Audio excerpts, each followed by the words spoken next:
Ano ang mali mo sa mga bagay na walang rason, na baka kapalaran natin to kaya nagkaganon? Kaya ako hindi ko na lang din talaga pinipilit, dahil baka sa bandang huli ako ang maiipit. Huwag na lang sanayin ang isa't isa sa masaya, na kung parehas tayo na masasaktan lang din pala. Anong magagawa ng sana kung di rin matutupad? Ang sakin ay para sa akin lang, di ko nilalahat. Natatakot lang talagang masaktan pa ako ulit, lalo na kapag naranasan sa mahal mo ang sakit. Paulit-ulit na lang ganito kung tutuusin, kaya natuto na lang din kung anong dapat gawin. Mapaglaro ang kapalaran para sa akin, kasi masaya lang sa umpisa, binabawi rin sa huli. Natuto na akong pahalagahan sarili ko ngayon, kaya ang masasabi ko na lang dito nagkataon.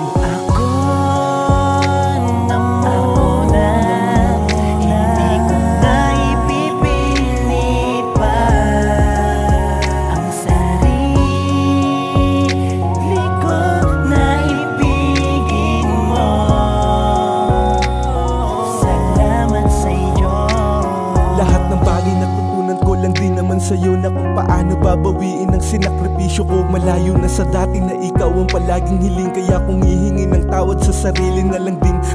Durog na dahil lang sa kapabayaan, lubog na lubog sa bagay na ikaw ang dahilan. Kaya isinang tabi ko na lang ang nararamdaman, ng dahil lang din naman sa pang sariling kapakanan. Hindi na gaya ng dati na laging hirap na hirap sa aking loob. Ang pakiramdam ay wala na ang bigat. Masaya na ako na ganito na lang, wag mo na ako isipin. Kapabayaan mo to, kaya wag mo ako sisihin na kung bakit ganito na lang ang mga naganap. Ikaw ang dahilan sa pangakong di na matutupad. Natuto na akong pahalagahan sarili ko ngayon, kaya ang masasabi ko na lang dito nagkataon. Ako